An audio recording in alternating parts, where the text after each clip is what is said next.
Welcome to the MylesHighClub Podcast, episode number 2. I am your host, Myles, and we've officially made it. We've made it to episode number 2, so success so far.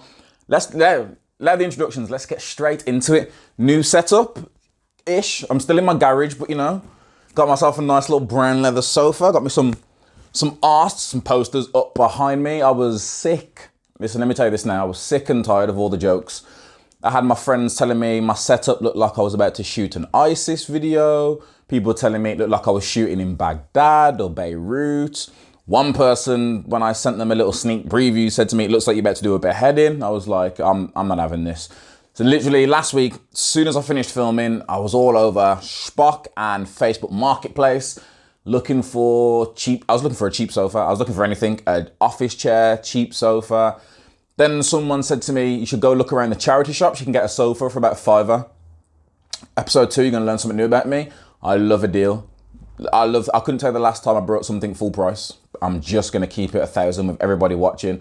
I am Mr. Discounts. I am put things in the shopping bag, hit Google, type in that shop, followed by discount code, voucher code, employee discount, see if it's anywhere hidden in Reddit. I'll do anything to save money. But yes, literally went shopping. First purchase were these posters behind me. Lovely little bits of decoration. 2 for £5, 3 for £9. Can't go wrong with that at all. What have we got? We've got some Harry Potter ones. Starting from the top. I'm not going to go through all of them because this whole episode will turn into a Harry Potter episode, and that is to come. Yes, we've got Harry Potter. We've got Spider-Man himself swinging through. Got the Avengers, the big dogs. Just completed the campaign for any gamers out there. Just finished Avengers on PS4. Oh, such a good game. I need to play co-op now. Another Harry Potter one. That one's explaining all the Quidditch rules. And the best one, which I feel bad now because I've hidden it behind the sofa, is my Deadpool poster. But in typical Myles fashion, I didn't think things through. I just knew I wanted to change stuff. So I brought the posters first. Spent all day on Spock, Facebook Place. Listen, there's one thing I hate about things like Spock and Facebook Marketplace is people are on there to sell stuff and they'll tell you needs to be gone ASAP, need it gone straight away. So you message them and then they end up messaging you back a week later or a day later. I was like, no, listen, if you're trying to sell something and I'm trying to buy and you want it gone straight away, you need to be prepared to reply to your messages ASAP. And if you're someone that's at work, completely understandable. Put it in your bio, just say I work, best time to contact is between this and this, or at least say give me a few hours to reply. Before this one, I found a white one that was, I think it was £40 on Facebook Marketplace. By the time they messaged me back, it had been sold. I was like, yeah, I messaged you 2 days ago. How have you sold it so quick? This one, I think it's Mary Stevens Hospice. I'm going to go with them. I think Saturday morning, my friend told me about charity shops. So I thought, you know what? I ain't got nothing else to do Saturday morning. Let me go out. I think I went to 3 or 4 different charity shops. First 2 I went to, it was exactly what I thought charity shops do, which is like the charity shops are like, it's like CEX for non-electronics where someone gives you listen, I saw sofas that looked like they were made in the 60s, 70s and they were still trying to sell them for £200, £300.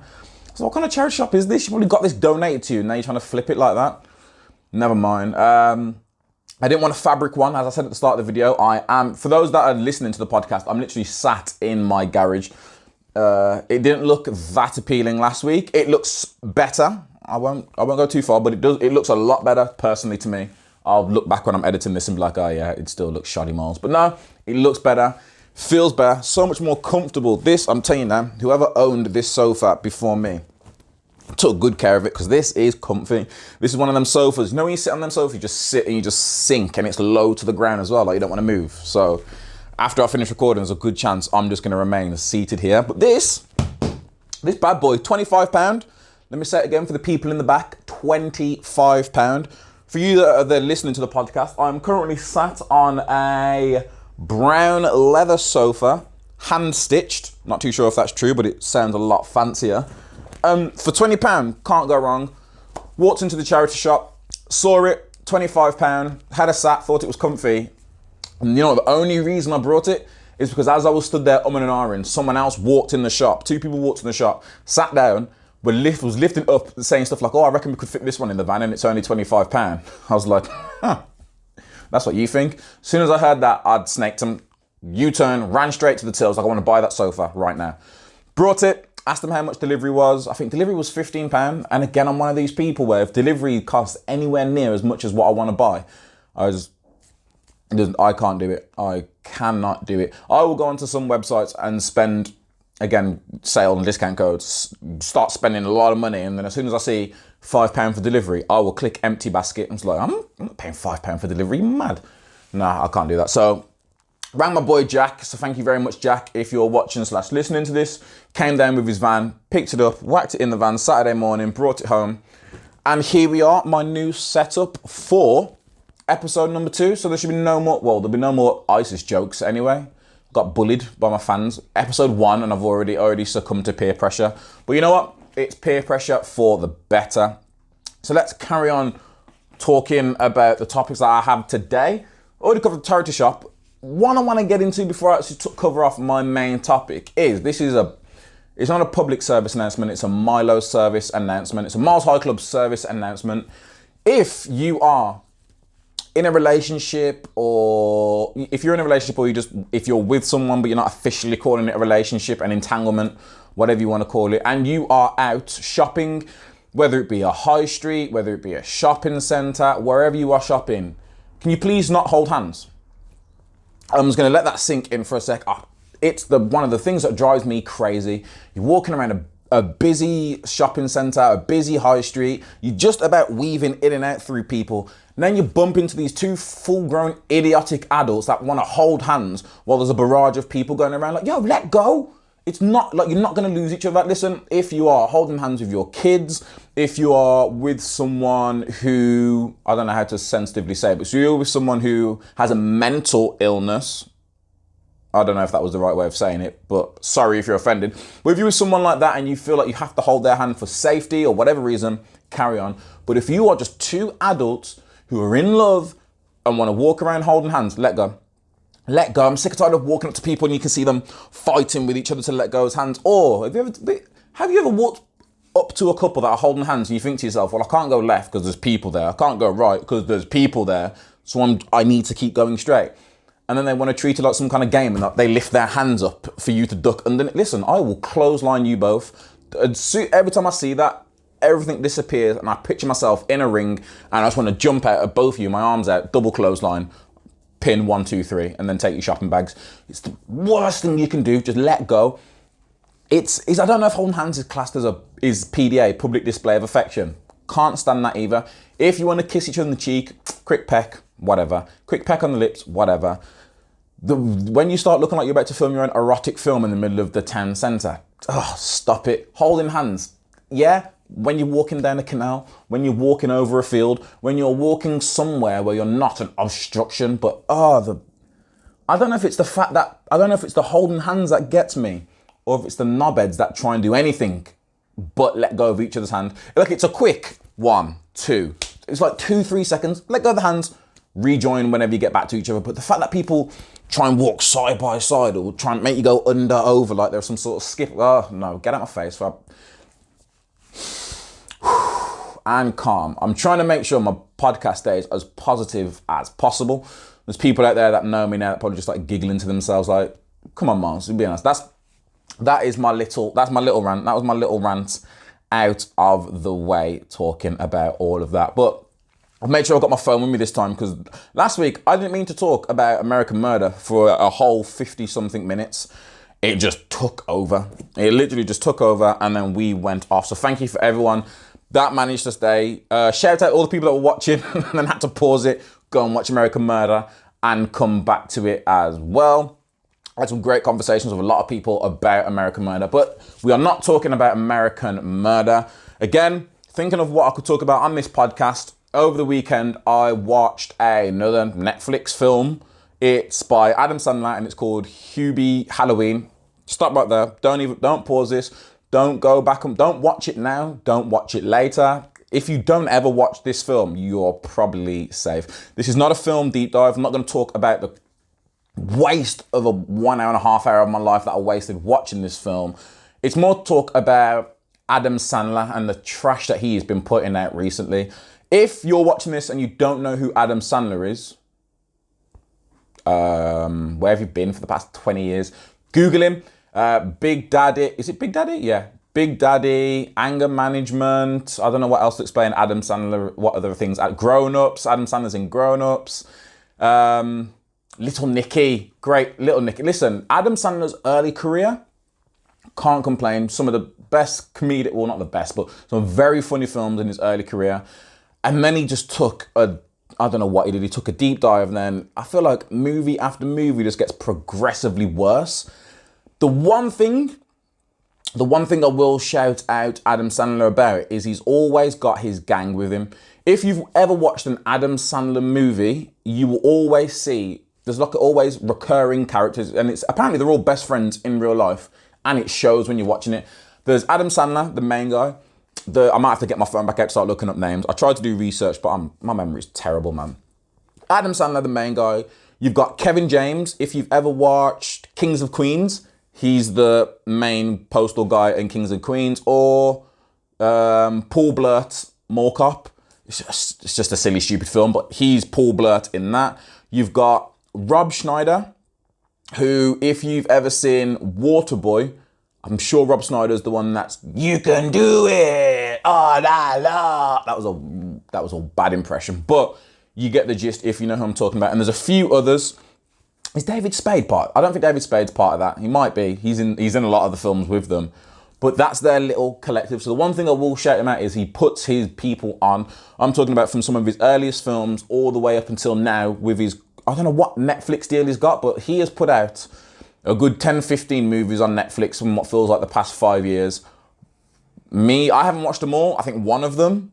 He's got a murder mystery one with Jennifer Aniston, and I'm not even going to attempt to try and remember what it's called. It's okay. Rest of them, I can't bother to waste my time with it. And the main reason for that, and what I want to talk about, is Adam Sandler, to me, is one, the biggest typecast there is out there, and two, probably the most annoying typecast that is out there. So, anyone listening or watching and wants to know what a typecast is, before I read it, the actual definition that I got of Google, my understanding of someone that's a typecast is someone who is always picked to play the same character or role, but in different movies. So I don't mean it's the exact same character. It's like, who can I use as an example? Adam Sandler. So Adam Sandler, as my example, he's not playing the exact same character in every one of his films. So he's not playing Little Nicky in Little Nicky and then playing Little Nicky in Big Daddy or Little Nicky in any of the newer ones, but it's the same character trope. The stupid, I don't know if I can say this word either, mentally retarded. I don't know if that's politically correct. I'm trying to get better at all this, but there's so much to keep up with when it comes to being PC. It's hard. But he always plays I shouldn't say stupid now, should I? Let me get rid of stupid. He always plays the mentally retarded / lovable / always gets the girl / always saves the guy character. And it's every movie, and it's just the same trope over and over and over again. And whenever you watch an Adam Sandler movie, you just know he's going to act just like this person in every single movie role, and it just gets stale. And I think that's why I just don't watch his movies. I used to find him funny, used to find his movies funny. Last 10 years or so, again, great work. He's pushing out. I'm sure he's got his own studios, because the way he whacks out all these movies and he's always seems to be in charge, he must have his own studios. But let me read out what the definition is. So the typecast definition is when you assign an actor or an actress repeatedly to the same type of role as a result of their appropriateness of their appearance or previous success in such roles. So again, I made a list, deliberately made a list of not too many names, but the biggest names I could think of people who are typecast, so you guys can understand what I mean by typecast. Some typecasts are good, don't get me wrong. Some people play one character in a bunch of movies and it works. Other people, in my opinion, like Adam Sandler, play one character in all their movies, and it's just, it literally is just blur, and it's what I'm going on. So my first example of a typecast is Will Smith. Listen, Will Smith might be in my top 3 favorite celebrities of all time. of all time. What he did in Fresh Prince of Bel-Air, amazing. The comedy, the drama. Listen, you can't, to me, Fresh Prince, oh, we might come back to this, but to me, Fresh Prince might be the best TV show or best comedy TV show. Should I throw comedy in there first? No, it's not all comedy. Listen, Fresh Prince of Bel-Air, it's going to be hard to beat that as a TV series. So I Googled some examples of typecasts. I had Will Smith down originally, but here is what they said about Will Smith. So Will Smith's typecast is a wisecracking law enforcer. So what they're trying to say there is whenever Will Smith is in a role, or a lot of Will Smith's roles, he plays the wisecracking joker who's also in law enforcement. So if you're sitting there now thinking about what movies is Will Smith in where he does that, I'm just going to run through a few. Bad Boys 1, 2, and 3. He's a police officer, so that's law enforcement, and he's wisecracking. He tells jokes from the start to the finish of it all. Bad Boys 1 and... do I go 1 and 2? Yeah, Bad Boys 1 and 2, hilarious. So like I said, not all typecasts are bad, but Bad Boys 1 and 2 are probably some of the best films that he's done. Bad Boys 3, haven't seen it, don't plan on seeing it, don't want to see it. Next one, these aren't in any date order, I don't believe. Independence Day, law enforcement. He plays a pilot in, the army. I don't know, Air Force. Plays a pilot in the Air Force. And again, wisecracking. The scene that always gets, again, Independence Day, great film. I'm a big sci-fi fan. One of my top, I'm not going to keep putting things in my top because I'm going to end up changing it. But again, great sci-fi film. The scene that always gets me when I remember the Will Smith in Independence Day is when he has the battle with the alien, shoots the alien down, jumps out in his parachute, and then walks up to and then has to drag the alien carcass and starts kicking it and beating it up. Again, wisecracking. So far, in my opinion, 2, 3 great movies, but he's playing the same type of character. Wild Wild West, same thing again. Law enforcement. I don't know if he's a sheriff, but he's a, whatever you called police back then, police. He's a policeman in the Wild Wild West, and once again, he is wisecracking, so he's making jokes throughout that whole film. Fun fact, Wild Wild West, I don't know if it's the only movie, but it's the one movie that Will Smith actively regrets making. Like, he regrets everything about Wild Wild West. To me, Wild Wild West, everyone has these films. Let me know in the comments what yours is. Everyone has the film where you know it's not a good film, but you still like that film. Wild Wild West is that for me. If I see Wild Wild West on, I will switch over like I watch TV. If I saw it when I was looking for a film to watch, I would happily watch Wild Wild West, and I would sit there from the start to the finish, through the whole mechanical spider and the dressing up as women and the, you know, that thing, the metal thing they wear on the neck, and the blades come and they jump together and hug and land, and they... Spoilers if you've never seen Wild Wild West, which came out over 20 years ago. But again, another amazing film.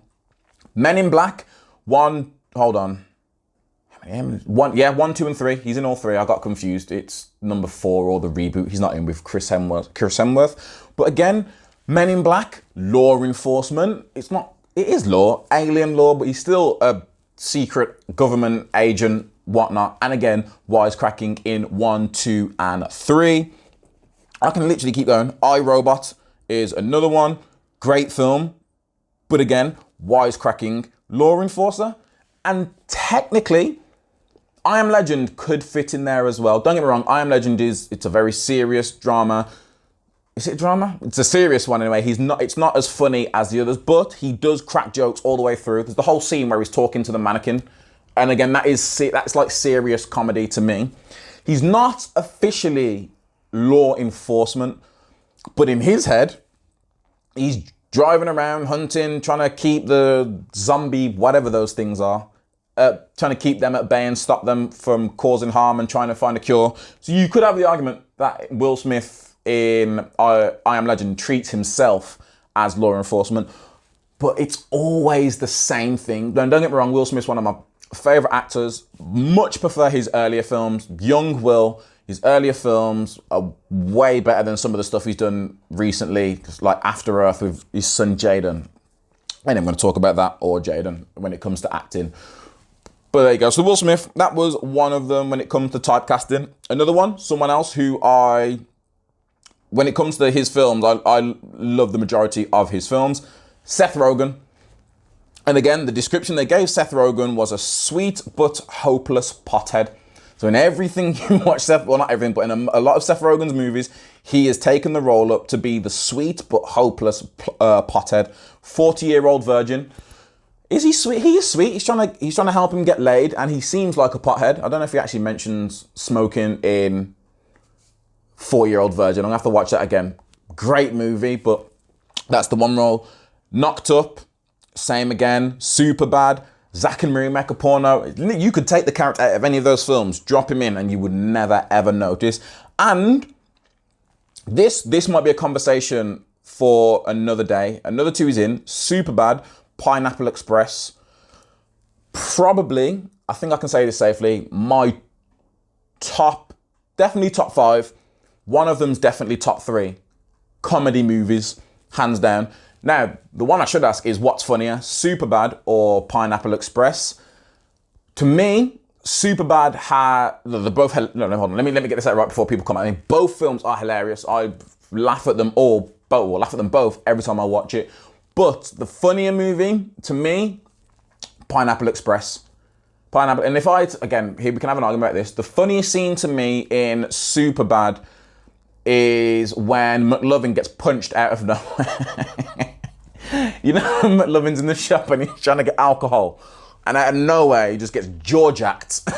And the guy just takes all the stuff and runs off. I'm gonna have a tear coming down my face just thinking about that. That's probably, to me, the funniest scene in Superbad that I can think of. You've also got the bit where they're trying to make him sing. Not McLovin, they're trying to make Jonah Hill's character. When they're trying to make Jonah Hill's character sing in the bedroom, and they're all doing cocaine off that girl or something. But Pineapple Express, the bit where Seth Rogen's character and I forgot his name. Whoever plays Sol, his name will come to me at some point as I'm going through this. Him and Chris Evans, that's Captain America. Him and Seth Rogen are always together in movies. And as soon as James Franco, there we go. James Franco and Seth Rogen, when their characters go to, is it Red? They go to Red's house because they saw something. I shouldn't give away the spoilers. This movie is old as well. They basically see see someone get murdered. They're smoking. They drop the joint out the window and drive off. They then go to the dealer's house and be like, yo, no one else has, other people have got this weed, haven't they? So they're not going to know it was us. You're all probably thinking, how can they tell from weed? If you haven't seen Pineapple Express, 1, go and watch it. 2, Pineapple Express is the name of this rare weed that no one else has apart from like one person. So you know where it's come from. And they go to his house, and then he tries to get them set up, and a fight scene breaks out. It involves cat litter. It involves breaking down a bathroom door and someone's head cracking off a sink. Pineapple Express is probably the funniest. I think I've said it now, yeah. Pineapple Express might be the funniest movie I have watched. Or at least when I think of funny movies, Pineapple Express comes up first and then Superbad. I'll do my top 5 comedy movies. I'll do it next week. Top 5 comedy movies next week. So let me know in the comments your top 5 and we'll have a discussion about that next week. But yeah, in all of those movies that I've just made, even though Seth plays a policeman in Superbad, in all of them, they're trying to help him get laid. They don't arrest him. They find out he wants to go to a party.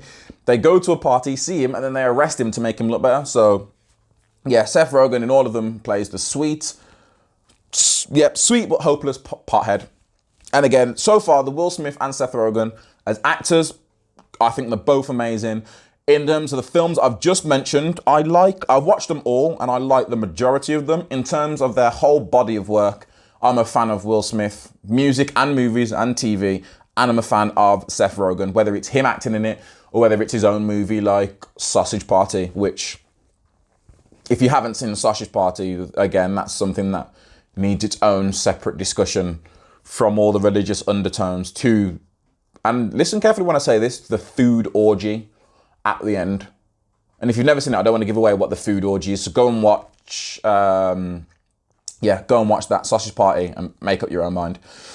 Another one, again, typecasts aren't just for women. No, they're not just for men. So I wrote down some female names as well. So you got Angelina Jolie, who, again, is normally typecast as the sexy, kick-ass adventurer, which, as a typecast, it doesn't sound bad. Sexy, kick-ass, and adventurer.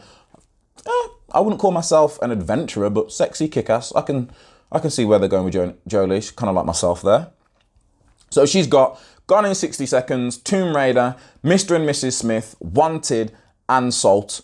Wanted and Salt, she could be the same person. Wanted, Salt, and Mr. and Mrs. Smith, they could be the same person. Like if I went on Reddit and read a conspiracy about those 3 movies all being in the same universe and that being the same person, I would buy it. That's just how much they are exactly like each other with Angelina Jolie.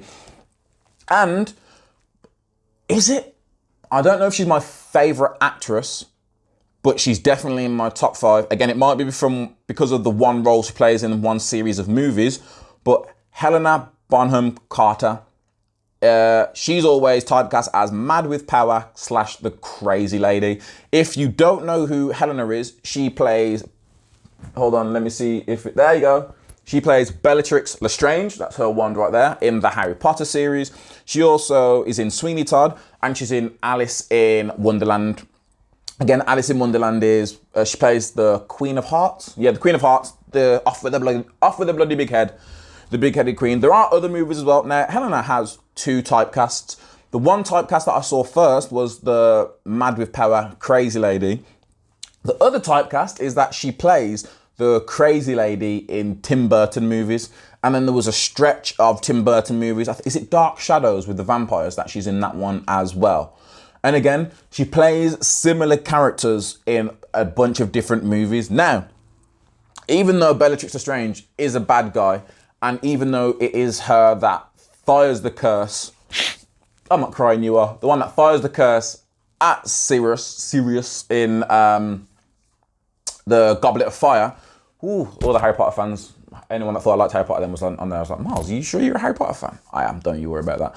But yeah, so she deserves to be one of the most hated characters, but there is something about the way she plays her. You know, after she does that and she's, I killed Sirius Black, I killed Sirius Black. And then, oh man, she is an amazing actress. But again, typecast, but for her typecast, I don't mind. I love everything she does in movies, and I think she plays them excellently as well. And when it comes to bringing characters to life, especially when it comes to like Harry Potter, and you look at how the characters are portrayed in the books compared to how they're portrayed in the films, Bellatrix Lestrange is one of the ones that gets very close to how she comes off when you're reading the books as well. And the final typecast that I want to go through. Everyone knows who this person is, and you could probably assume what the typecast is. It is good old Samuel L. Jackson. Sam L. Jackson. And again, when I read this, it's the funniest 3 words ever. It's literally Samuel L. Jackson, and his typecast is bad motherfucker. And every damn film he's in. Go and watch any Samuel L. Jackson film, whether it's Avengers when he's playing Nick Fury, whether it's Snakes on a Plane, whether it's The Bodyguard, the new one with Ryan Reynolds. Not new, but newer. Ryan Reynolds, the film Ryan Reynolds, The Bodyguard. Him as Mace Windu in Star Wars. Like every film that Samuel L. Jackson is, 1, he's a bad motherfucker. And 2, he squeezes in a motherfucker somewhere, or he squeezes in a mother and then they cut it like they did in the end scenes of Infinity War. And he gets his pager and he's like, mother, and then he disappears. But again, he plays the same typecast in. He's typecasted for the same thing in every role as well. Now, like I said at the start of this, some typecasts are good, some typecasts are bad. Another typecast that people always get typecasted with as well is there's like a racial typecast where they'll never, well, I'm not in Hollywood, but I assume they would never say, you're black, so we want you to play this role, or you're Hispanic, Latino? I'm going to stick with Hispanic. You're Hispanic, so you can play this role, or you can do this, or you can do this role. There's one meme, I don't actually know if this meme is true or not, but I've definitely seen him in a lot of films. It's the meme with the Hispanic guy, Hispanic, big, bald head, and they say that he's typecast, and in every movie role, or most movie roles that he's in, he always plays a Hispanic/Latino gangster called Hector. Again, let me try and find out what Hector's real name is.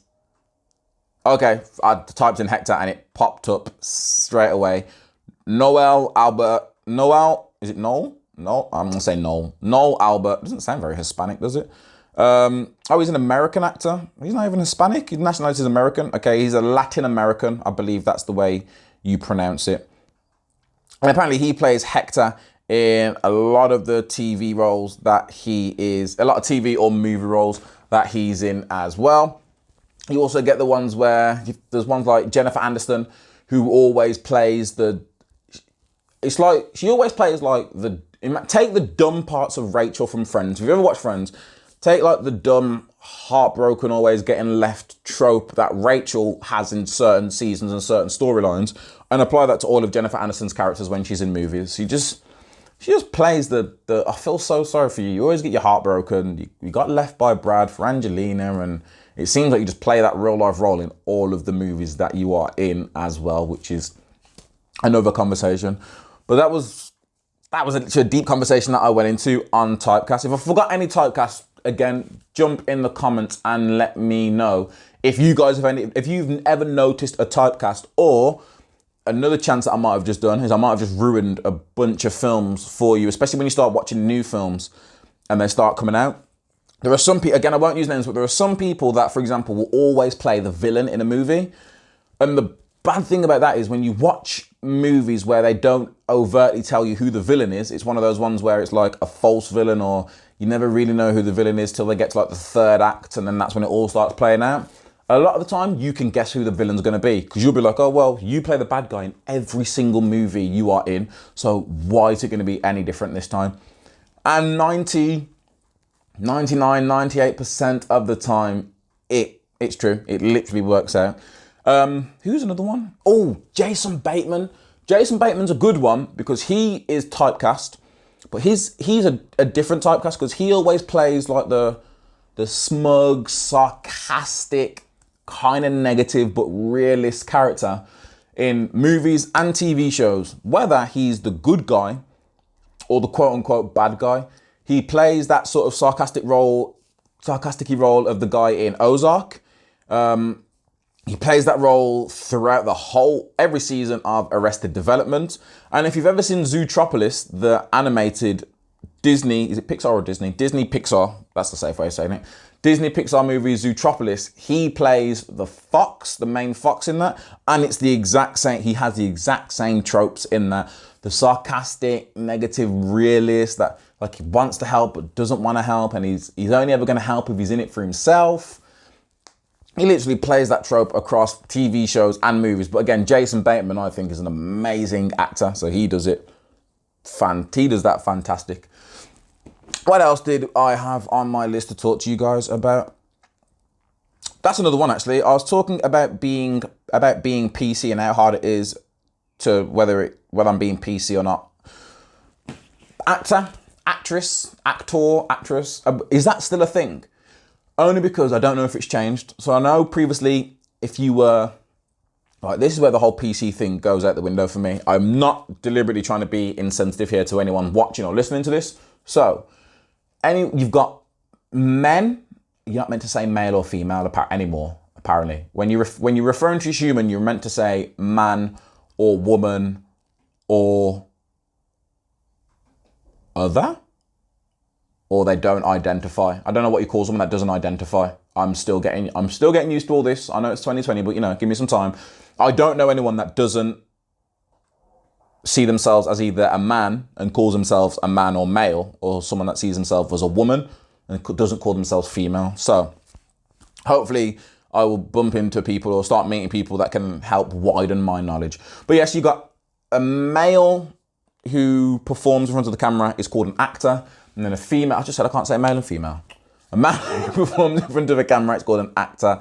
A woman who performs in front of a camera is called an actress. Has that changed? I feel like it changed. And I just said actor and actress, but I'm sure that has now changed, that everyone is just referred to as an actor, which it's one of the ones I don't see an issue with. Like, I don't see why it was ever different to being an actor and an actress. I think it should just be an actor all across the board, and just leave it as that, like simple, nice and simple and easy as that. Again, I feel for anyone out there who is going through the internal struggle of what you identify with. I need to speak to someone. I feel like I need to speak to someone who was born one way but identifies the other way, or doesn't identify at all. Gender fluidity. I'm sure that's what they call it, when it's either when they don't identify as one or the other, or they change their mind and identify. Like I said, I need to do more research. I can sit on YouTube and Google all day, but I think I'd rather sit down and talk to someone about all this, because, again, not meaning to be insensitive, I think it's just because I'm 27 now, so I've grown up, and for 27 years, as far as I'm aware, I've been treated as male. I've always thought of myself as male. I think the only trope I think I would have, and I don't even think it's the same thing. Like, I've grown up as a kid, I always played with quote unquote boys' toys. So your Action Man. I don't think G.I. Joe was G.I. Joe a thing over here? I had Action Man, I had Power Rangers. Yes, Power Rangers did have women in them, but again, when you play with the actual Power Rangers, it's just people in a full suit. You have no idea who's in there, apart from when you get a pink one. But hey ho, there you go. Transformers, all Transformers are men. I'm trying to think now. No, there are a few female ones, but when you think of the Transformer movies, not necessarily the cartoons, but when you think of the Transformer movies, I'm sure every single Transformer was a man. I think it's the most recent Transformers with John Cena. It's not even Transformers, it's Bumblebee. And I'm sure one of the Decepticons is female, or at least has a female playing her voice in it. So there's that one on there for you. But yeah, sidetrack talking about Transformers, back to talking about being PC. So you got actors, actresses, and all that. So talking about, I'd love to sit down and just talk to someone, because again, I've always been treated as a man, and someone would say to me, what is being treated as a man? Let's go into the men's toilets. Not that I've ever gone into the women's toilets, but I'm assuming if I ever walked into the women's toilets, I wouldn't be welcomed with open arms. Probably be a lot of screams and people shouting, "Get out, you pervert," and different things like that. So I feel like I've always been treated as a man and treated male. And the reason why I'm diving into all of this, without getting into any of the details, because it's nothing that's connected to me personally, but over the weekend, over my social media anyway, there was a massive surge in people talking about men's mental health and how important mental health, I know, just in general, how important mental health is, but especially men's mental health as well. And it's because of a lot of things of men thinking that they either can't talk about their feelings to other men, or they just can't talk about their feelings full stop, because I don't know why. Maybe they think talking about your feelings is what girls do, it's what kids do. Men don't do that. Men drink beers and throw darts and scratch and burp. I don't know what the stereotype of what men do. So got men doing that as well. So I saw a massive surge on my Instagram mainly, but my social media, about men's mental health. And I just thought, if anyone is watching this, it would be good for me to talk about my mental health, so that people know it is okay for men to talk about their own mental health. So me personally, I've always been someone who just brushes things off and gets over it and doesn't care. Like this, I've spoke to my friend. I speak to my friends, so I've literally spoken to my friends before about whether or not I am a sociopath or I have sociopathic tendencies. I don't know if that's how you say sociopath. I don't know what the extended is of that. But there we go. The reason why we had this conversation is because I used to be. I feel like I changed ever since my daughter came along, but I used to be very insensitive. Like, this whole conversation would have been a whole lot different if I was doing this like 4 or 5 years ago maybe. But I was very insensitive to anything that didn't concern me. And even if it did concern me, if it wasn't me personally, like ex-partners or friends, old friends, whatever, I was very insensitive and pushed them away. This year, and again, depression, let me talk, I never understood depression. I never thought I've been depressed. I've never been 21 to know this, so Never knew if I've been depressed, if I am depressed, anything like that. I never understood depression. I was always one of these people that was like, if you're not happy, just go and do something to make yourself happy. And that's exactly how I thought how easy it was. It's only when lockdown kicked in that I started to realize, again, I'm not saying I'm depressed. I don't know. Don't think I've spoke to anyone about it. I can't sit here and say I do or I don't feel depressed, because I don't know what that feeling feels like, if it makes sense. And with the lockdown that we are currently partaking in, it depends on, I suppose now when you're watching this, it depends on where you live with the whole 3-tier system booked in. But I can imagine it's been very hard. Last year, I changed my job from a job where I was traveling up and down the country. Like I was never at home. I was home on the weekend. My job, I was usually away at least 3-4 times a week. I'd work local once. I would do things where I'd work down south, come home, go to bed, wake up, and then drive up north and spend a few days up north, come home for the weekend, and then straight back into it again. So I was always on the move. So then towards the end of last year, I changed jobs, what had me working from home, which was amazing because it meant I could spend more time with my daughter. 4 days from home, a day or 2 in the office. So I still got out. Lockdown came and I was like, oh, lockdown doesn't affect me. I work from home anyway, so I'm just going to be working from home even more. But man, did lockdown take its toll on me. I think it was, you had the fact that I was already not as social as I used to be because I was already just working from home. So when you work from home, you wake up, you're at work, you finish work, you're at home, you're like, oh, I don't really want to go anywhere. So I used to just be in the house all the time. Lockdown happened, I was literally in the house 24/7, just like everyone else. So this isn't a feel sorry for Myles. I'm sure we all were locked in the house, felt trapped. Anyone who's an essential worker, I don't know how essential workers felt about it, because essential workers essentially still got to go out. Now, I know what people are saying is like, oh yeah, but they're going to work. To me, you still get to leave the house. Like, you still getting to go out the house for however many times a day, interact with people at work, and then come home. For me, the hardest thing about working from home is keeping your home life and your work life separate. Because if it's just me and my daughter at home, then I will sit in the living room, TV on, she'll have all the toys out, playing with the toys, and I'm just sat here doing work. And then when I finish work, I don't go anywhere. I just shut the laptop and I'm still in the same environment.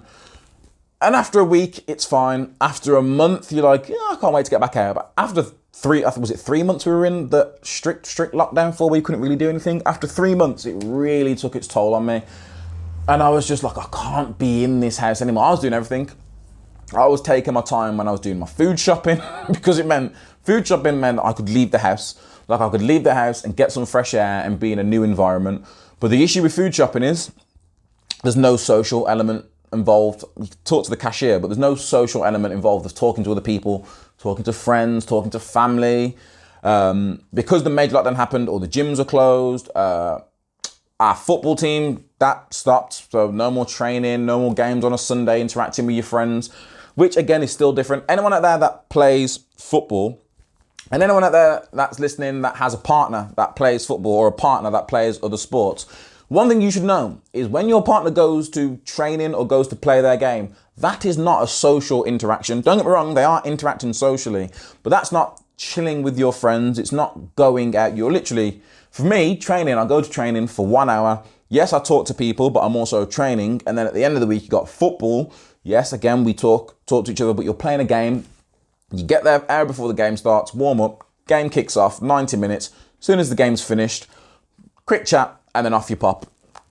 So there's no real social element to those things. So I know some people are like, oh, well, at least you get to leave the house and do this and do that. Still not the same as being able to like float out and go about and be social. Now, I used to be a social butterfly. Anyone that knew me in college, I knew everyone. Well, I felt like I knew everyone. Everyone knew me. I worked in a popular shopping centre. I went to a popular college. So it was only right. You'd know a lot of, not just me, I'm not big-headed. A lot of people that went to Helena College probably know a lot of people because it was one of those colleges that was known for being a social college. I was always told you don't go to Helena for work, you go there to be social. And at the age of 16, I didn't want to go to work. I wanted to go and be social. So that was exactly what I went and did. But bringing it back, yeah, being stuck in the house for lockdown, it really drained me. We were doing quizzes. I was doing a quiz night every Saturday with my friends that would go on for about 2 hours, 2.5 hours. I loved every Saturday. We loved doing it. But again, being on a Zoom, doing a quiz, looking at all different screens, it's not the same as just being sat with your friends or being in close proximity of the people you love and just being able to be social and sociable and just getting it all out of you. So I'd say like sometime last month or 2 months ago, I still haven't spoken to anyone about it. I'm just that kind of person. So maybe this chat or maybe people in my comments will convince me to go and talk to someone. But I felt like depression was kicking in for me. Anyone out there, I wasn't having there was no thoughts coming in my head or anything like that. I was just so down. Everything was getting to me. Like I'd just wake up for work and be like, I can't be arsed for work. And then Mila would do the littlest thing and I'd just roll my eyes and be like, for God's sake, why is she doing this? It's like she's 1 year old. She doesn't know what she doesn't know. She knows kind of what she's doing. She never does anything on purpose. And everything was just piling on and it just felt crazy stressful. And the few times I actually felt like a big sigh of relief, I felt like the weight came off my shoulders, was any time that I was just able to interact with friends and family and loved ones outside of my house. Because again, like I said, being on lockdown, you feel like you're trapped in your house. We had the summer. My garden is a state at the minute. I only moved into the house last year. So the first year was all about taking care of the inside of the house. Next year, we'll wait for the summer to come along and then we can start hopefully getting the garden sorted so that we can actually be out in the garden and enjoy some natural air. But the one thing that I would never say, I don't think I've ever taken my friends for granted, but the nights where I just message my friends, what you're saying, and we just go link one of my friends, go chill around theirs, go sit in the car, go for walks. When Pokemon Go came out, me and a few friends, we did actually just go for like random walks. It lasted for like a month and then they dropped off the hype. But there you go. Back on to what I was talking about anyway. Yeah, they were probably the few times where I actually just felt a massive sigh of relief. I felt like the weight was off my shoulders, even though there shouldn't be any weight on my shoulders. And it's probably one time when I just felt myself again. And it's just being around friends, family, loved ones, being able to interact, talking to my friends and family. Like I've spoke about this with people. I spoke about the new job. I love my new job. It's not my job. Don't worry about that. I love the new job, but it was all just about being trapped in the house and not being able to move. And then you jump on social media, especially towards the start of the lockdown. You jumped on social media and then you've got police in America just killing black people left, right and center, willy-nilly, and not having to face their crimes for it. And then the protests all kicked off. So at one point I was literally trapped in my house. You couldn't really leave your house. There was nowhere to go. So it's not the fact that I couldn't leave the house. There's just nowhere to go apart from walking the dog around the park. But can't walk the dog for 6 hours. Poor thing will get tired. So you've got, I felt like I was trapped in my house. And then when you wanted to escape, maybe you jump on social media and there's just videos of people kneeling on someone's neck, or it was someone being shot, someone else being shot, being killed. And yes, people are watching this thinking, Myles, why does that bother you? You're not in America, you're in England where the police don't have guns. That may be true. But two, think back to a few years ago with Mark Duggan. He was shot dead by the police, so rest in peace, Mark. But it was also the fact of looking at these things and thinking, how can you do this to someone just because of the colour of their skin? Like imagine bumping into someone, or going somewhere, you've never seen this person before, you have no idea who they are, no idea, you've never interacted with them before, never know how they interact, but purely based on the colour of their skin, you feel like you can take their life away. And because of the colour of their skin compared to the colour of your skin, there's a good chance you'll be able to get away with it as well. Martin Luther King once said, I don't know if it's an exact quote, but he did say, an injustice anywhere is an injustice everywhere. And that's what I was going through. So here you go. I'm trapped in the house. I can't leave the house. I can't go talk to friends, chill with friends. That's one thing playing on my mind. Then I'm seeing videos and pictures and posts of people who look like me being killed purely because they look like me. And that's another thing. And then on top of that, because it's social media where anyone can say whatever they want, you've then got the people on social media who agreed with this and see nothing wrong and like they shouldn't have been doing this and you shouldn't be resisting arrest. And it's like, I don't care who you are. If you're being arrested and someone puts their knee on your neck and you can't breathe and you tell them you can't breathe, you're going to resist. I shouldn't just stick to not just that one case. There's plenty of cases that you can go and look up and see for yourself. So I feel like all these things were literally weighing on my brain. And the one person I'd love to shout out is someone from work. I call him my manager. He's like my manager's manager, but my manager, head of one of the whole training teams, DT. Shout out DT if you're watching this. I know you watched last week's episode. DT actually rang me. It wasn't a work call. Literally just rang me and said, yo, bro, I just want to make sure you're doing okay mentally. I needed it because I think I've vented to him for a good half an hour to an hour. I just needed that just to say, yo, this is what I feel like's going on. I even said to him, I was like, one part of me, like, it's good that all this is getting exposure. People need to see what's going on around the world, not just in your own country. And I said to him, the other half of me was sick and tired of seeing it because I was like, I don't want to keep seeing black people getting killed. I don't want to keep hearing about black people getting killed and the police getting away with it or whoever's doing it getting away with it. But you can't have one without the other. Like, as much as I don't want to keep seeing it, it's not the fact that I don't want to keep seeing it. I don't want this to keep happening. The more it happens, the more it should be shared. Sounds crazy, but the more these injustices happen, the more it needs to be shared so that people can see these injustices are happening in and around the world on a day-to-day basis. So I spoke to DT about, or who did a lot more for me than the wider company did. I think, like, I don't know, again, you guys can let me know in the comments how you felt, if your company did anything to try and like handle the things with protests. But like I was like doing things like logging onto Call of Duty and they just had a black screen. It was like Black Lives Matter, and certain YouTube channels that I would watch, they'd have like a clip that would drop down to like, oh, Black Lives Matter and things like that. And it is good. Don't get me wrong, those things are good and I'm sure they're appreciated, but are they just hollow? Like, are you doing anything to actually help with this, like what's the diversity like in your workplace? That's a great question before you start talking about Black Lives Matter and all sorts of things like that. But moving off Black Lives Matter and back onto men's mental health. This is why I think it's really good to talk. So shout out to DT for giving me that phone call because I feel like I needed to vent and I didn't know who to talk to about it. I've got friends, and this is what inspired it. So literally I had DT rang me to talk about it, and then after DT rang me and DT was like, he's been talking to his boys, like, yo, me and my boys have been having Zoom calls and group chats and video calls, and we've been discussing all these things because you need to get it out. Whether it makes you upset or angry, it's always good to vent. And that inspired me, so I was like, boom, sweet. So then I rang around to, I feel like most, I don't know if I got around to all of you, so if you didn't get a call off me, I apologize. But I just tried to ring around to as many of my black friends as possible. I was like, yo, are you good? How are you, like, with all this shit going on, how are you feeling? What's going on? I just touched base with as many of my black friends as I could just to make sure everyone was doing okay and all right. So I'm here to say, I feel a lot better now. We're still in lockdown. We still really can't go anywhere. I've had a few social interactions, mainly birthdays. I feel like the only time I've left my house to go and be social with people is for birthdays.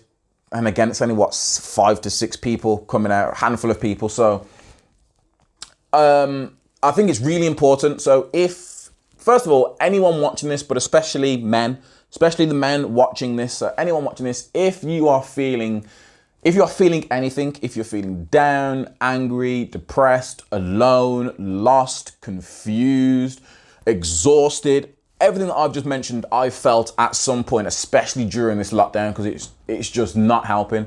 So if you feel any of that, speak to someone. Say, DM me, speak to me.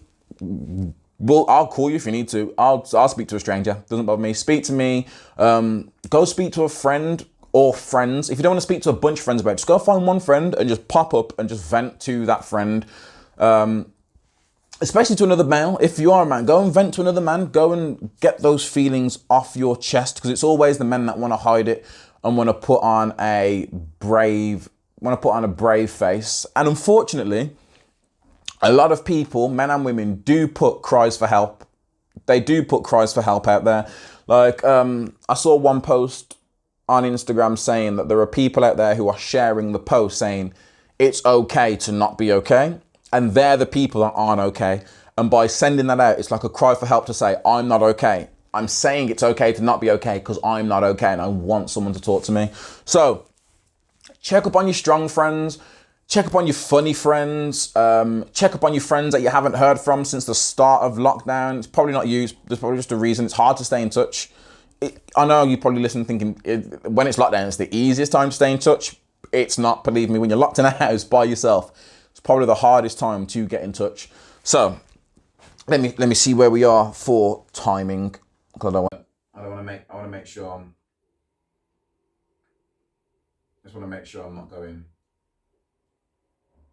I'm going to make sure I'm not going too over the top. So yeah, I want to close out with this. It's okay to not be okay. It's okay to cry. It's okay to laugh. It's okay to smile. It's okay to be upset. It's okay to be angry. It's not okay to keep it all bottled in though. Talk to someone. There are helplines, there are websites. If you don't want to talk to a stranger, talk to a friend, talk to a family member. You don't have to reach out over social media. You don't have to put your business out there for the whole world to know. Only reason why I've dedicated the last bit of this podcast to talking about it is, like I said, it was nothing that affected me personally, but I saw a massive wave. I know the situation, so I saw a massive wave over the weekend about men's mental health. I'm not going to capitalize on it. So I'm going to say rest in peace to anyone that has taken their own lives or lost their lives this year due to any sort of mental health issues. Prayers and love to anyone that's lost a friend, a family member, a loved one to mental health issues, whether it's 10 years ago, 5 years ago, or this year during the lockdown. So literally all I can say is speak to a friend, speak to a family member, go and speak to someone. It's okay to not be okay. And I want to try and end on a positive note. So I'm literally looking around the room trying to think off the top of my head what I can think of that is really, really positive. Here we go. Here's a bit of, I don't know how positive it's going to be. Here's a bit of positivity for you. Love you 3000. If you haven't watched Endgame, that means nothing to you. But anyone watching this, Myles High Club loves you 3000. And that's all I can say on the matter. So again, mental health is important. Make sure you're looking after yourself. Make sure you reach out to any friends or family members, especially if you haven't heard from them in a while. But ladies and gentlemen, that has been the Myles High Club podcast. Thank you for now and see you next week.